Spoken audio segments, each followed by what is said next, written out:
dari seluruh elemen lembaga pendidikan untuk menciptakan lulusan-lulusan peserta didik yang berkualitas, bermoral, dan berkarakter yang baik. Kepala sekolah selaku manajer di sekolah harus mengerti penerapan manajemen pendidikan terutama dalam hal kepemimpinan untuk mempengaruhi seluruh elemen pendidik dan tenaga kependidikan yang ada dalam lingkungan sekolah agar mau bekerja sesuai dengan kompetensinya. Untuk itu, kepala sekolah harus memiliki kompetensi dalam mengenai kompetensi dan karakteristik dari masing-masing komponen yang ada di sekolah agar mampu menempatkan orang yang tepat pada posisi yang tepat sesuai dengan kompetensi keahliannya dalam waktu yang tepat. Berikutnya, di bawah ini merupakan fungsi manajemen menurut para ahli, yaitu menurut Henry Fayol terbagi menjadi 4. Yang pertama, perencanaan atau planning. Sebuah fungsi manajemen yang meliputinya pendefinisian sasaran, pendapatannya strategi untuk dapat mencapainya sasaran, dan pengembangan rencana kerjanya untuk mengelola aktivitas-aktivitasnya. Yang kedua ada pengorganisasian, yaitu organisasi. Sebuah fungsi manajemen yang melibatkannya tindakan-tindakan penataan dan pengaturannya berbagai aktivitas kerja secara terstrukturnya demi mencapai sasaran organisasi. Yang ketiga ada kepemimpinan atau leading. Sebuah fungsi manajemen yang melibatkannya interaksinya dengan orang-orang lain untuk mencapainya sesuatu sasaran organisasinya. Yang keempat yaitu ada pengendalian atau controlling. Sebuah fungsi manajemen.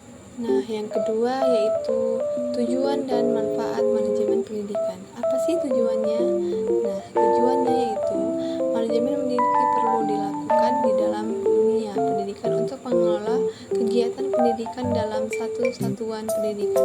Manajemen pendidikan dilaksanakan dengan tujuan untuk membentuk moral dan karakter peserta didik sesuai dengan tujuan pendidikan nasional, yaitu mengembangkan potensi peserta didik agar menjadi tumbuh menjadi manusia yang beriman dan bertakwa kepada Tuhan Yang Maha Esa, berakhlak mulia, sehat, berilmu, kreatif, mandiri, dan menjadi warga negara yang demokratis serta bertanggung jawab. Selanjutnya, adapun tujuan dan manfaat manajemen pendidikan dapat diuraikan sebagai berikut. Yang pertama, mewujudkan proses pembelajaran dan suasana belajar yang menyenangkan, kreatif, edukatif, aktif, dan bermakna. Yang kedua, aktif menciptakan potensi peserta didik. Yang ketiga, mengoptimalkan peran tenaga pendidik sebagai manajer di lingkungan sekolah. Yang keempat, mencapai tujuan pendidikan nasional secara efektif dan efisien. Yang kelima, membekali tenaga pendidik dengan ilmu manajemen sebagai dasar untuk melaksanakan tugas dan tanggung jawabnya sebagai pendidik.